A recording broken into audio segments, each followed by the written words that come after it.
அனைவருக்கும் வணக்கம்.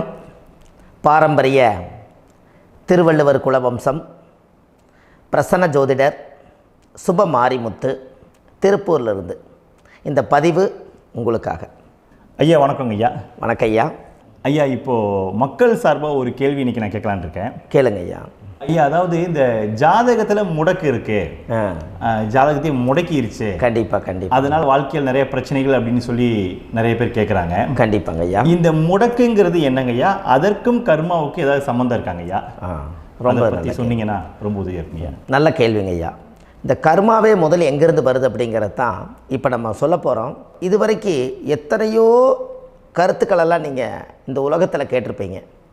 ஆனால் இந்த பதிவில் நீங்கள் பொறுமையோடு இந்த கருத்தை ஒரு இனிமையோடு நிதானமாக கேட்டிங்கன்னா உங்களுடைய ஊழ்வினை கர்மா எங்கிருந்து உருவாச்சு, இதனுடைய இந்த கர்மானால் நாம் என்ன கஷ்டப்படுறோம், நாம் இந்த பூமியில் பிறக்கிறதுக்கு என்ன வரம் வாங்கி வந்தோம், நம்ம பாவ புண்ணியமெல்லாம் ஜாதக கட்டத்தில் போய் எப்படி எடுக்கிறது, நம்மளுடைய தோஷம்னு சொல்கிறோமே அந்த தோஷம் எப்படி கிரியேட் ஆகுது, நம்ம இந்த பூமியில் பிறக்கும்போது கொண்டு வந்த கர்மாவா, இல்லை கடவுளே நம்மளுக்கு ஒரு தண்டனையாக கொடுத்த கர்மாவா, இல்லை நம்ம இந்த பூமிக்கு வந்ததுக்கு அப்புறம் செய்த கர்மாவா, இது எல்லாத்தையுமே நம்ம பொறுமையாக கேட்கணும்னா கண்டிப்பாக இந்த பதிவை நீங்கள் பொறுமையோடு கேளுங்க. உங்களுக்கு இதில் ஒரு பெரிய ஒரு ரகசியம் ஒன்று அடங்கியிருக்குது. அந்த ரகசியத்தை தான் இன்றைக்கி இந்த உலகத்துக்கு அரங்கேற்றம் பண்ணுறேன். இந்த முடக்கு நம்ம ஐயா கேட்டதில் ஒரு அற்புதமான ஒரு விஷயம் என்ன அப்படின்னு கேட்டிங்கன்னா, முடக்குங்கிறது அந்த காலத்தில் பெரிய திறமையை கட்டி போட்டு வச்சுட்டா நம்மனால் அது இயங்க முடியுமா? முடியாது இல்லைங்களா ஐயா? முடியாது. அப்போது அதே மாதிரி ஜாதக கட்டத்தில் நமக்கு வேண்டிய யோகத்தை கடவுளே நம்மளுக்கு நாம் செய்த பாவத்தினால அது முடக்கி வச்சிருச்சுன்னா அந்த பாவகத்தை அந்த ஜாதகர் அனுபவிக்க முடியுமா? அனுபவிக்க முடியாது. அப்போது அந்த அனுபவிக்க முடியாமல் வெளி உலகத்தில் போய் நம்ம தேடி போன பிறவியில் செய்த பாவத்தை இந்த பிறவியில் நீங்கள் தேடி கண்டுபிடிச்சி வாழ்க்கையில் நீங்கள் எப்போ மேலுக்கு வர்றது?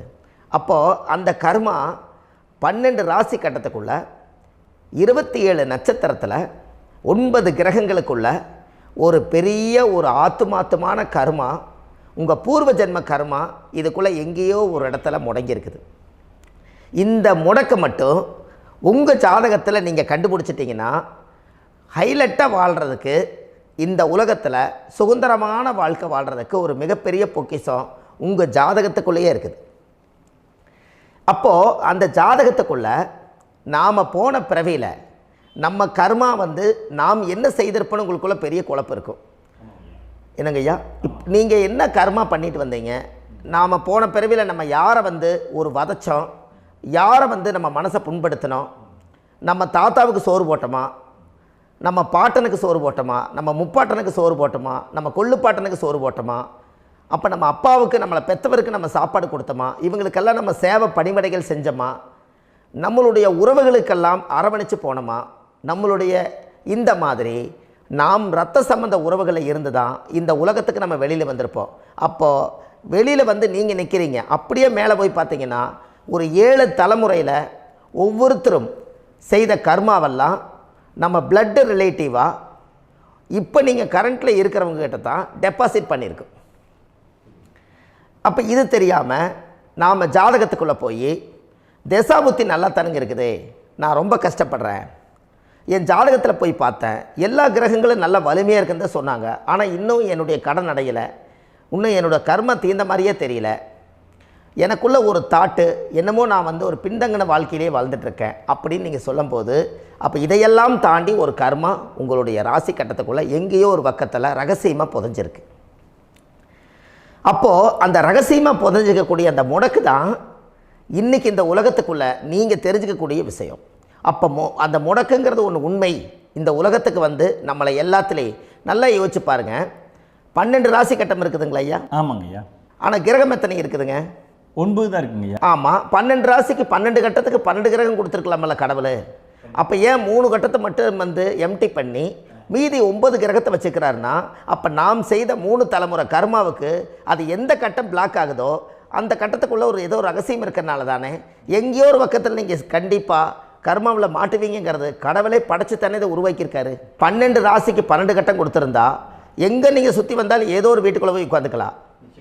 ஆனால் ஒரு வீடு சுத்தமாக இருக்குது, ஒரு வீட்டில் 4 கிரகம் இருக்குது, ஒரு வீட்டில் 3 கிரகம் இருக்குது, ஒரு வீட்டில் 5 கிரகம் இருக்குது, ஒரு 3 வீடு 4 வீடு காலியாக இருக்குது. அப்போ எங்கேயோ ஒரு ராசி கட்டத்துக்குள்ளேயே கடவுளுடைய கர்மா விளையாட்டு, அது ரகசிய விளையாட்டு தான். அப்போது இந்த இடத்துல தான் உங்கள் ஜாதகத்தில் முடக்கு இருக்குது. இந்த முடக்கை நீங்கள் எப்படியெல்லாம் அதை ஆராய்ச்சி பண்ணி கண்டுபிடிக்க முடியும் அப்படிங்கிற ஒரு விஷயத்தை தான் இன்றைக்கி நம்ம இந்த உலகத்துக்குள்ளே இதை நுழைக்க போகிறேன். இப்போ அப்பா செய்த பாவம்னு ஒன்று இருக்குமில்லங்க ஐயா, நம்ம அறியாத வயசில் தெரியாதில்ல, அப்பா செய்த பாவம்னு இருக்கும். அப்பாவுடைய சொத்து பிள்ளைக்குத்தானா, அப்பாவுடைய பாவம் பிள்ளைக்குத்தானே, என்னங்க ஐயா? சரி, அப்போ தாத்தா இருக்கிறாரு, தாத்தாவுடைய கர்மா உயிர் எங்கே எழுதி வைக்கிறாருங்க? அப்போது மகனை விட்டுறாரு. அப்போ தாத்தா மாதிரியே முகம் இருக்குது, தாத்தா மாதிரியே அவருடைய நடை உடை பாவனை இருக்குது, அவர் தாத்தாவுடைய ஜீனு தான் அப்படின்னு இவர் சொல்லும்போது, அப்போ தாத்தாவுடைய சொத்து பேரனுக்கு சொந்தம்னா தாத்தாவுடைய பாவம் எங்கே போகுங்க? Very good. அப்போ அப்போது இந்த கர்மா எப்படி டிரான்ஸ்ஃபர் ஆகுதுன்னு உங்களுக்கு தெரியுதா? அப்போ நீங்கள் போன பிறவியில் அந்த தாத்தாவுடைய பேரனை நீங்கள் பிறக்கிறதுக்கு கர்மம் உங்களை செயல்பட வச்சுருக்குது. அதனால் நீங்கள் தாத்தாங்கிறீங்க. அதனால் அந்த கௌரவமாக எங்கள் தாத்தா சம்பாரித்த சொத்து நான் தான் அனுபவிக்கணுங்கிற விதியை நீங்கள் உருவாக்கிறீங்க. அப்போது இந்த ஜாதகத்தில் அந்த ஊழ்வினை தோஷந்தான் ஏதோ ஒரு வழியில் உங்களை கர்மாவை செயல்படுத்துது. அதனால தான் இந்த ஜாதகத்தில் எந்த ஒரு முடக்கை எடுக்கிறதா இருந்தாலும் சூரியன் என்ற நட்சத்திரம் எதுவோ அந்த நட்சத்திரத்துக்கு எந்த வீடு முடக்காகுதோ அங்கே தான் உங்களுடைய கர்மா ஒளிஞ்சிருக்கும். இதுதான் உங்களுடைய பெரிய ஒரு பொக்கிஷமான ரகசியம். சரிங்க ஐயா, இப்போ இதில் நவகிரகங்கள் 9 இருக்கும்போது ஏன் சூரியனை மட்டும் நம்ம இதில் எடுத்துக்கணும்னு நீங்கள் சொல்கிறீங்க? நல்ல கேள்விங்க ஐயா. நீங்கள் கேட்டீங்க பார்த்தீங்களா, 9 நவகிரகம் இருக்கும்போது சூரியனை மட்டும், அந்த சூரியன் என்ற நட்சத்திரம் பிறக்கும்போது அந்த வீடு மட்டும் முடக்காகுன்னு நீங்கள் கேட்டீங்க இல்லையா? இதுதான் அற்புதமான கேள்வி. ஏன் அப்படின்னு கேட்டிங்கன்னா, சூரியன் அப்பாவோட உயிர் கரு போய் அம்மாவுடைய பனிக்கூடத்தில் கர்ப்பத்தில் வச்சு 10 மாதம் 300 நாள் சுமந்து நீங்கள் இந்த பூமிக்கு வெளியில் வரும்போது நீங்கள் என்ன பாவத்தை இவங்க விதைச்சாங்களோ அந்த கர்மாவை வாங்கிட்டு தான் நீங்கள் வெளியில் பிரசவமாகறீங்க. இதுதானே? அப்போ சூரியன் என்ற நட்சத்திரம், அந்த சூரியனுங்கிறது உயிர் கருவல்லவா, அப்பாவுடைய உயிரணுக்கள் அம்மாவுடைய கருவிக்குள்ளே போய் நாம் குழந்தை வடிவத்தில் இருந்து 300 நாள் பாவ உன்னித்த பதிவில் ஏட்டு எழுதி ஒரு ஜாதகத்தை கையில் கொடுத்து பிறந்த உடனே உங்களுக்கு ஒரு ஏட்டை பெரட்டி நீ இப்படித்தான் விதி, இனிமேல் இப்படித்தான் நீ வாழணும்னு சொல்லி உங்கள் கர்மாவை நீங்கள் கர்மாவோடு தானே வெளியில் பிறக்கிறீங்க. அப்போ சூரியன் என்ற நட்சத்திரம் தானே இந்த உலகத்துக்கு ஒரு பெரிய ஒரு மகத்துவம். இப்போ பாருங்கள், விடிய வரைக்கும் நம்ம முழிச்சிட்ருக்குறோம், காலையில் சூரிய உதயமானால் அவங்கவுங்க செயல்படுறோம். மீதி எல்லா கிரகங்களுக்குமே வெளிச்சத்தை கொடுக்கக்கூடிய சக்தி சூரியனுடைய பிம்ப ஒளிக்குத்தானே உண்டு, என்னங்க ஐயா? அதனால தான் மேசத்து உச்ச வீடுன்னு சொல்லி மேசத்தை உச்சம்னு சொல்லி சூரிய உச்சத்தை அங்கே தான் வச்சாங்க. அப்போது அந்த காலச்சக்கரத்துக்கு 5ஆம் இடம் பூர்வ புண்ணியஸ்தானத்தில் போய் சிம்மத்தில் கொண்டு போய் சூரியனை ஆட்சி வீடுன்னு வச்சாங்க. அப்போது சூரியனில் இருந்து தான் அந்த மையப்புள்ளி உருவாகுது. அப்போ உங்களுடைய ஜாதகத்தில் அந்த சூரியனாகப்பட்டவர் பிறக்கும்போது நீங்கள் உங்கள் ஜாதகத்தை நீங்கள் எடுத்துக்கங்க ஐயா. நீங்கள் இன்றைக்கே போய் கதவை திறந்து உங்கள் பெட்டியை திறந்து பீர்வாவுக்குள்ளே உங்களுடைய ஜாதகம் இருக்குது, அந்த ஜாதகத்தை எடுத்து ஜோதிடர்கிட்டையே நீங்கள் சந்தேகம் கேட்குறக்கு முன்பு நீங்களே உங்களுடைய கர்ம பற்றி தெரிஞ்சுக்கிறதுக்கு இந்த பதிவில் உங்களுக்கு ஒரு ரகசியத்தை சொல்லித்தரேன். உங்கள் ஜாதகத்தில் இப்போ இது வரைக்கும் ராசி கட்டத்தை நீங்கள் பார்த்துருப்பீங்க, ஆனால் பாதசாரம்னு ஒன்று இருக்கும் இல்லைங்களா? ராசிக்கு பாதசாரம்னு ஒன்று இருக்கும்.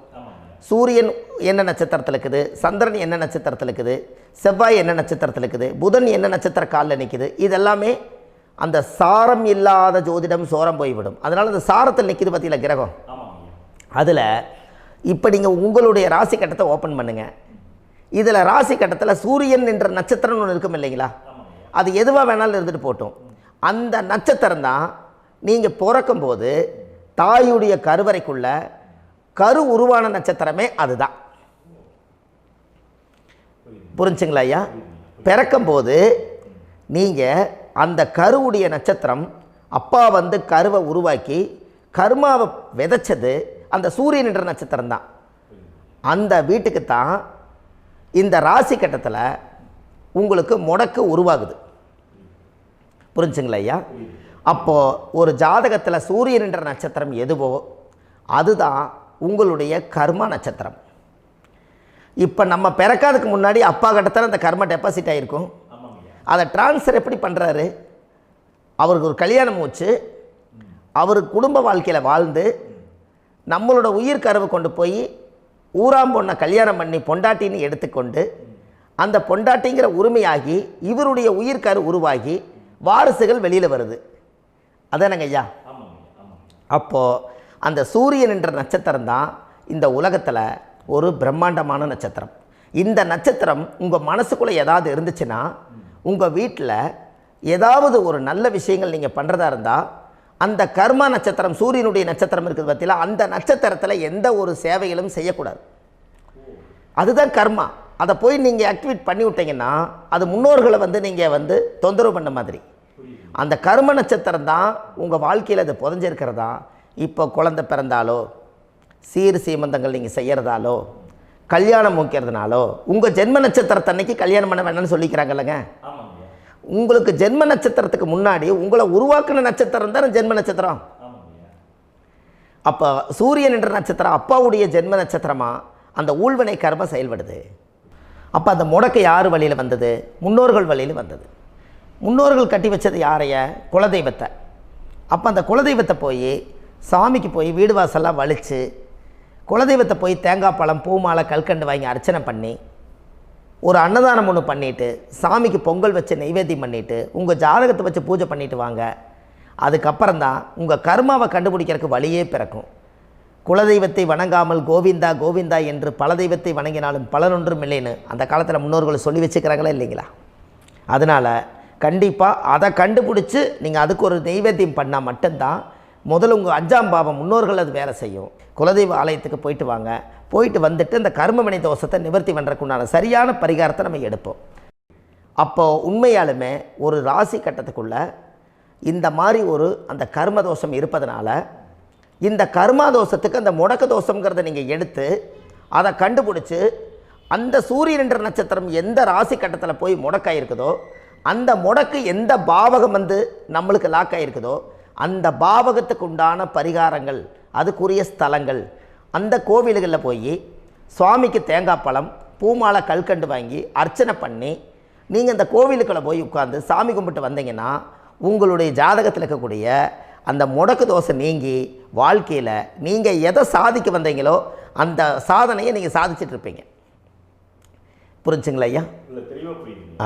ஏன் அப்படின்னா அந்த முடக்கு நட்சத்திரத்துக்குள்ளே தான் ஒரு தோஷம் இருக்குது. இப்போ அந்த காலத்தில் பாருங்கள் ஐயா, முன்னோர்கள் எல்லாம் நிறைய பேர் கோவில் கட்டி வச்சுட்டு போயிருக்காங்களா இல்லைங்களா?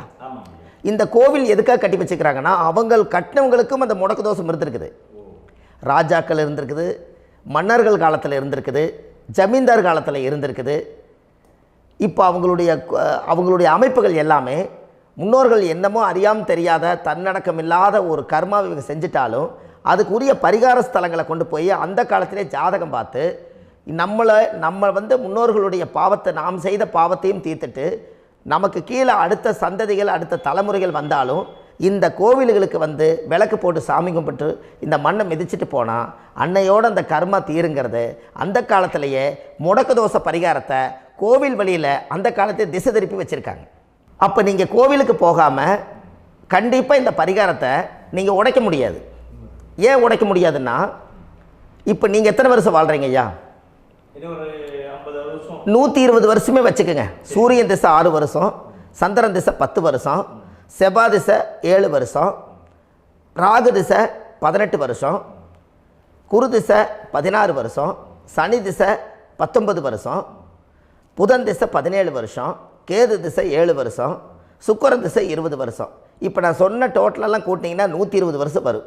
இது ஒரு மனிதர் பிறந்து பூரண ஆயுளோடு வாழ்ந்தால் இந்த 120 வருஷம் வாழ்ந்தால் அவர் இந்த பூலோக பதவி விட்டு சிவலோக பதவி போயிடுவார். அதுக்கு பேர் தான் பூரண ஆயுள் என்று பொருள். அப்போ இந்த பூரண ஆயுளை வாழ்ந்தவருக்கு 120 வருஷம். கோயில் எத்தனை வருஷம் வாழுதுங்க ஐயா? கோயில் பழங்காலத்து கோயிலெல்லாம் எத்தனை வருஷம் வாழுதுங்க?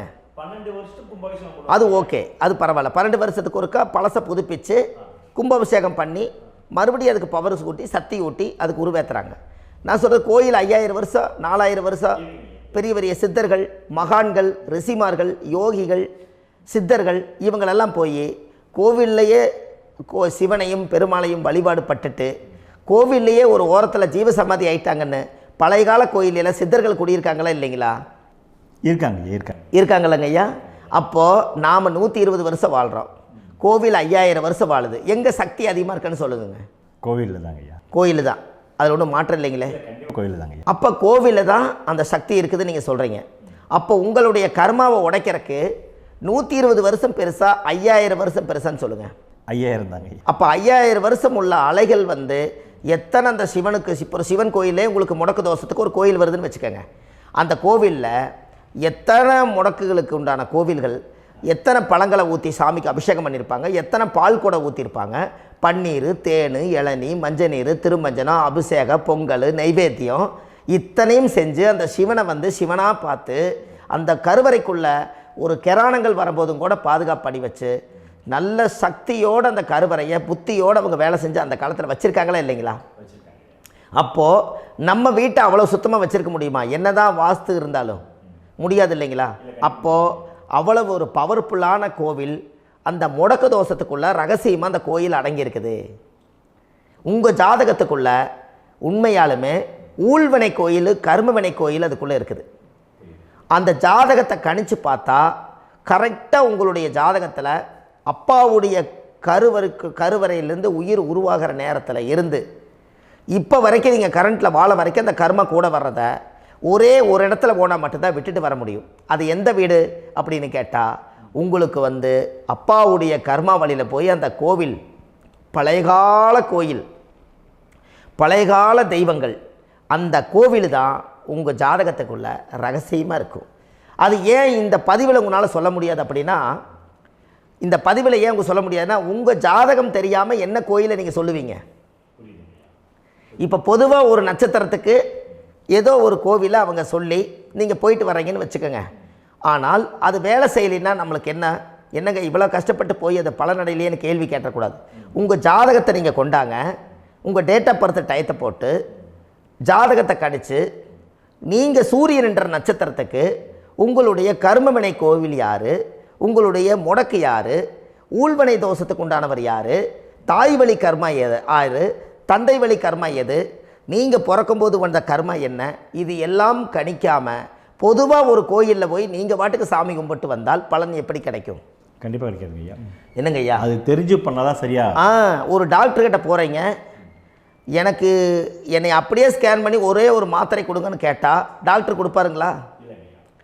அவர் என்ன பிரச்சனை இருக்குதோ அதை முதல்ல கண்டுபிடிச்சி ஸ்கேன் பண்ணி பார்த்து ரிப்போர்ட் எடுத்து அது மூலியமாக தான் கொஞ்சம் எடுத்து ஐயா உங்களுக்கு இந்த பிரச்சனை, இதுக்கு தீர்வுக்கு இதுக்குண்டான மெடிசன், இது இப்படித்தான் சாப்பிடணும்னு அது முறையாக சொல்லி அந்த உயிர் வாழ வைக்கிறாரு டாக்டர். அவர் ஒரு தெய்வ வடிவத்தில்.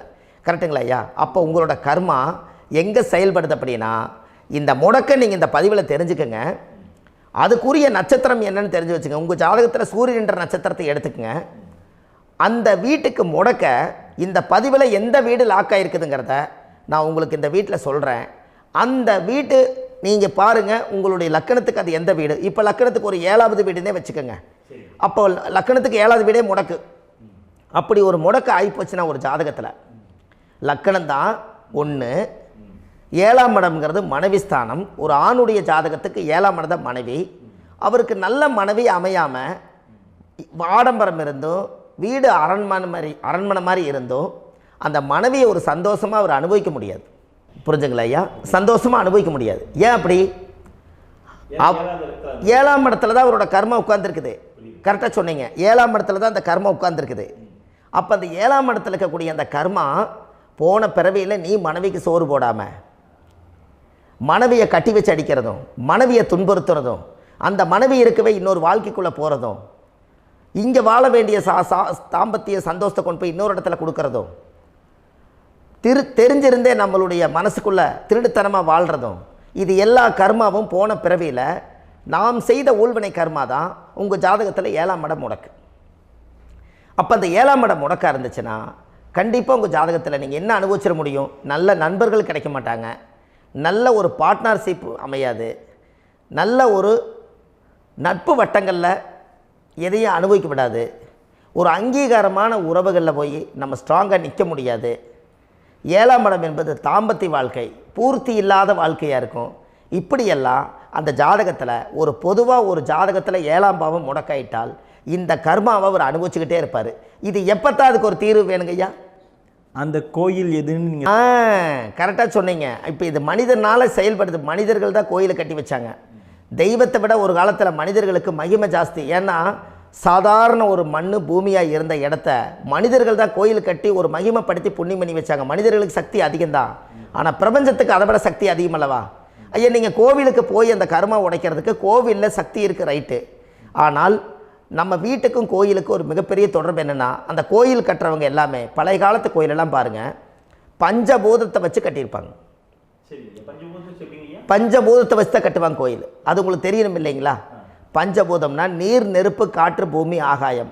இந்த பஞ்சபூதத்தினுடைய சக்திகள் எல்லாம் ஒரே நேர்கோட்டுக்கு என்னைக்கு வருதோ அன்னைக்கு தான் அந்த கோவிலுடைய பாலக்கால் போட்டு 1000-2000 வருஷம் நிலச்சி நிற்கிறது. காரணம், இந்த பிரபஞ்சத்தில் பஞ்சபூதம் எப்படி நிலச்சி நிற்குதோ அதுபோல் 5000 வருஷம் நிற்கிறதுக்கு அந்த பஞ்சபூத சக்தி வச்சு தான் சாமி சிலையை பிரதிஷ்டை பண்ணி வச்சுருப்பாங்க. அதனால தான் இந்த கோயில்கள் எல்லாம் 5000 வருஷமாயும் எத்தனையோ கிராணங்களை எல்லாம் தப்பிச்சிருக்கிறதுக்கு காரணம்.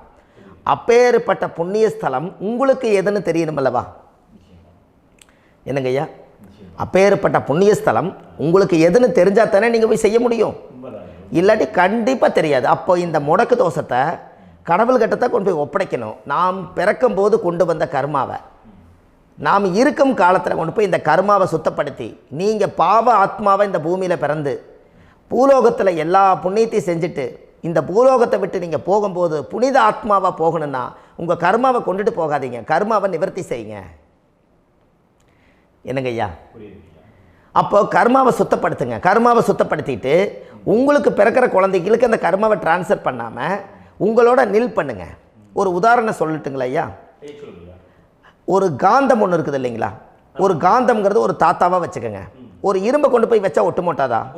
அப்போ ஒட்டுனோடனே காந்தம்ங்கிறது தாத்தா, அவருக்கு பிறந்த வாரிசுக்கு அந்த கர்ம டிரான்ஸ்ஃபர் ஆயிருமா?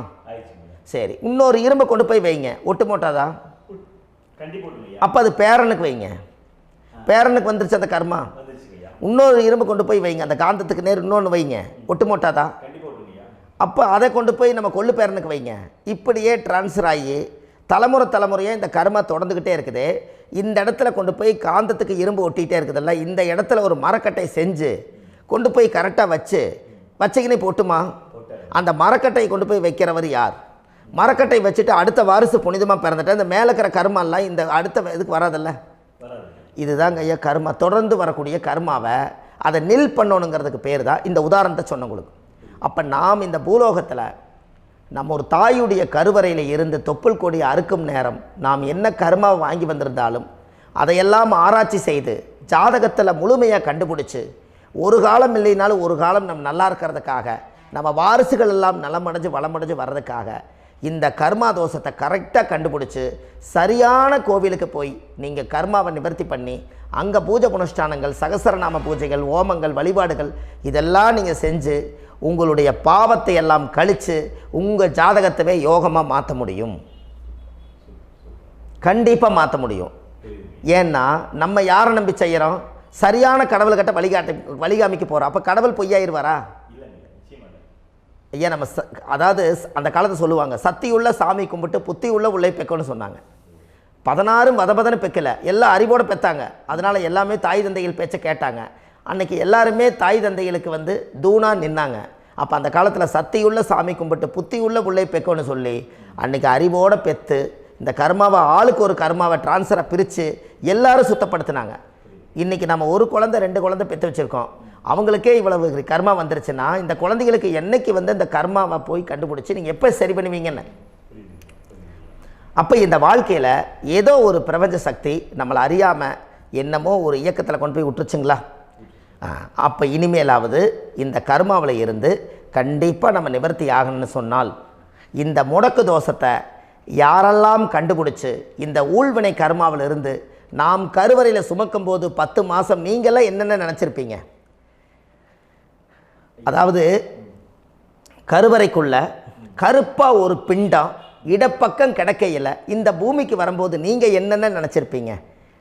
இந்த பிறந்ததுக்கு அப்புறம் வந்து தான் அம்மா தெரியுது, அப்பா தெரியுது, தாத்தா தெரியுது, பாட்டி தெரியுது, இந்த உலகத்தில் கண்கொள்ளாத காட்சிகள் எல்லாம் தெரியுது, எல்லாம் தெரியுது. ஆனால் 10 மாதம் உங்கள் வாழ்க்கையில் நீங்கள் இருக்கும்போது நீங்கள் என்னென்னலாம் நினச்சி இந்த பதிவில் இறைவன் கொடுத்தாரோ அதையெல்லாம் அனுபவிக்கத்தான் வந்தீங்க. அதுக்கு இடையில இருக்கிறதான கர்மா.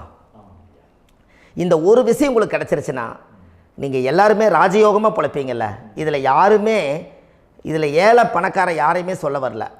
அவங்க பிறக்கும்போது புண்ணியத்தை பொறுத்து தான் போன ஜென்மத்தில் நம்ம என்ன புண்ணியங்கள் பண்ணி வச்சோமோ அந்த புண்ணியத்தில் இன்றைக்கி நல்லா வாழ்கிறாங்க. ஒருத்தர் கேட்டார், என் ஜாதகத்தில்ங்க எங்கூட படித்தவர் இடம் வாங்கிட்டார், வீடு வாசல் கட்டிட்டார், தொழில் பண்ணிட்டார், நல்லா இருக்கார், ஆனால் நான் இன்னும் அப்படியே தான் இருக்கிறேங்கன்னு ஒருத்தர் கேட்டார். அதுக்கு ஒரு கருத்து என்னென்னா, டேட் ஆஃப் பர்த் ஒன்று தான், டைம் ஒன்று தானே வச்சுக்கோங்க. அவங்க அப்பா செஞ்ச புண்ணியம் வேறு, நீங்கள் செஞ்ச பாவங்கள் வேறு. அவர் செஞ்ச புண்ணியத்தினால அவருக்கு எல்லாமே முன்னாடி கிடைக்குது. நீ கர்மாவெல்லாம் கழிச்சிட்டீங்கன்னா பின்னாடி கிடைக்க போகுது. இதில் மற்றவங்களை பற்றி வேற்றுமையாக நினைக்கிறதுல எந்த ஒரு இதுவுமே இல்லை. அப்போ ஒருத்தர் பார்த்து ஒருத்தர் வாழ வேண்டாம். உங்களுடைய சுய அறிவை வச்சு இந்த பூலோகத்தில் இந்த பூமியில் நீங்கள் 4 தெரிஞ்சு நல்ல விதமாக கற்றுக்கிட்டு இந்த உலகத்தில் சிறப்பாக வாழ கற்றுக்குங்க. அதுக்கு அந்த ஊழ்வினை தோஷத்தை கண்டுபிடிங்க. உங்களுக்குன்னு ஒரு முடக்கு இருக்குதுங்கிறத இன்றைக்கி நீங்கள் எழுதி வைங்க. அதை எப்படியாவது கண்டுபிடிங்க, அதை தேடுங்க. ஒரு முறை நீங்கள் ஜாதகத்தை கொண்டு வாங்க. அந்த ஜாதகத்தை கொண்டு வந்து உங்கள் பாவகத்தில் எத்தனாம் பாவம் முடக்காயிருக்குதுன்னு பாருங்கள்.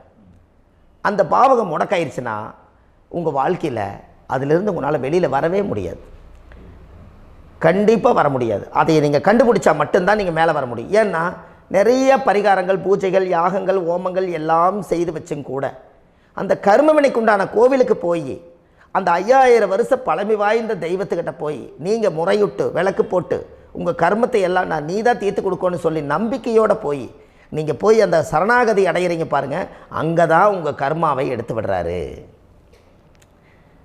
அப்போ இந்த ரகசியம் உங்களுக்கு வேணுமல்லவா?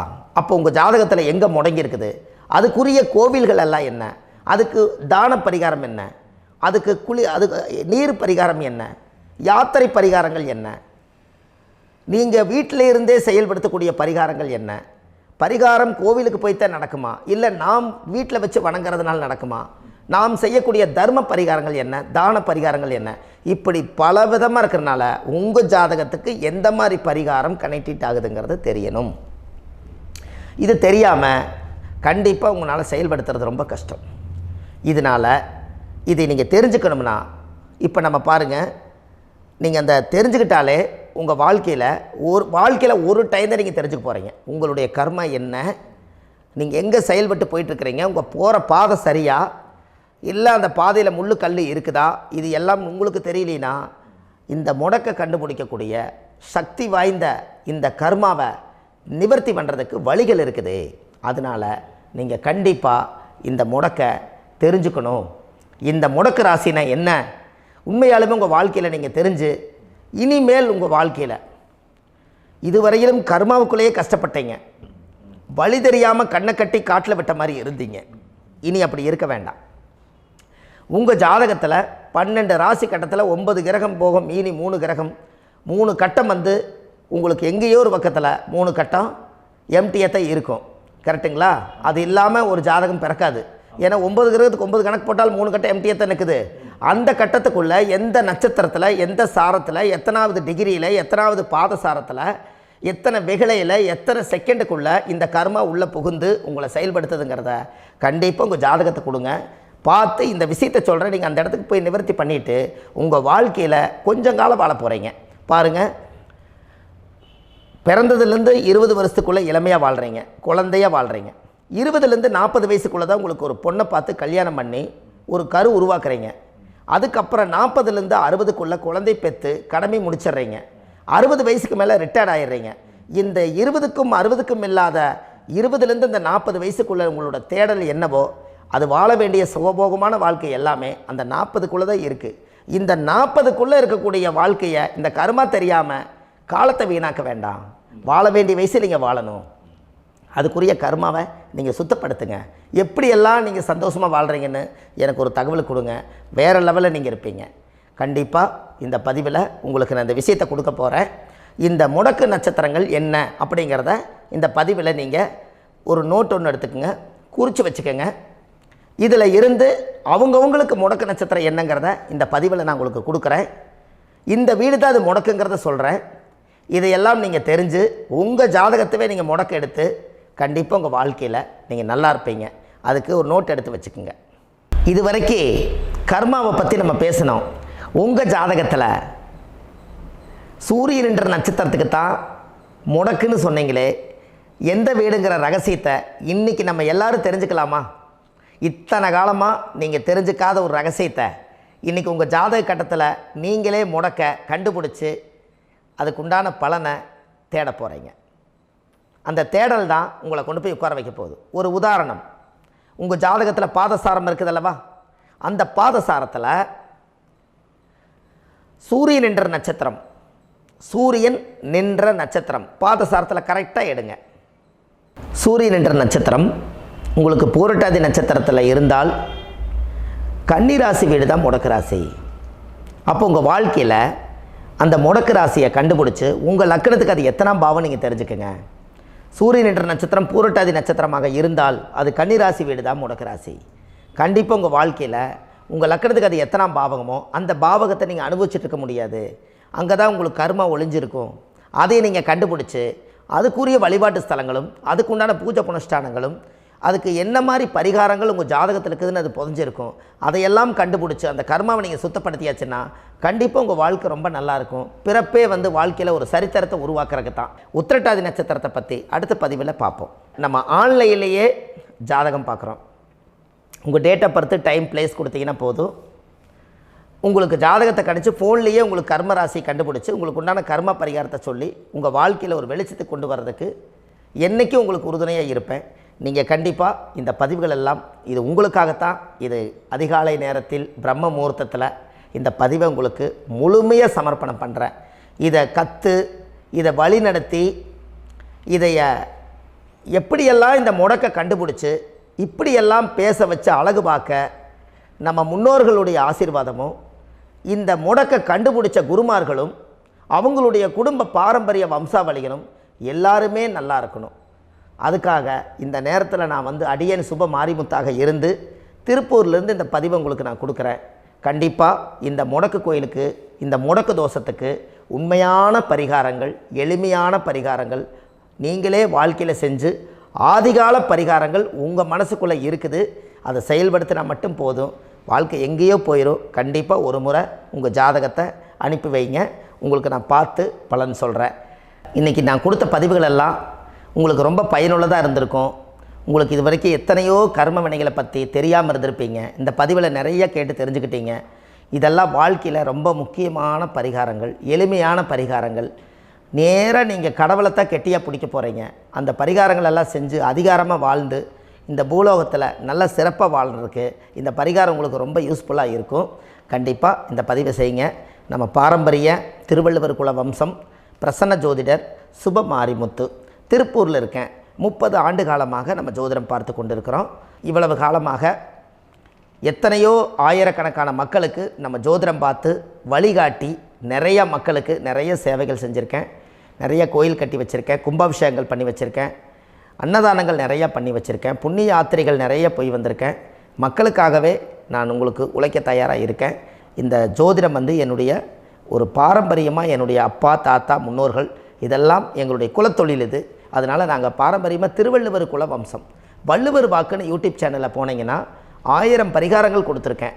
அதுவும் உங்களுக்கு ரொம்ப யூஸ்ஃபுல்லாக இருக்கும். வள்ளுவர் வாக்கு அப்படின்னு போடுங்க, அப்படி இல்லைன்னா சுப மாரிமுத்துன்னு போடுங்க. இதில் பரிகாரங்கள் நிறையா கொடுத்துருப்பேன்.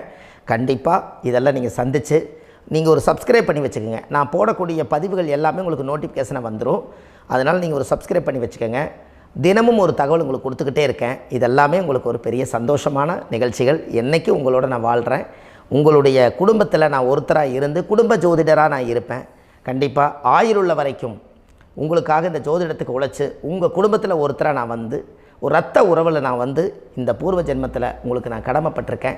கண்டிப்பாக அடுத்த பதிவில் உங்களை நான் சந்திக்கிறேன். வாழ்வது ஒரு முறை, வாழ்த்தட்டும் தலைமுறை. நன்றி, வணக்கம்.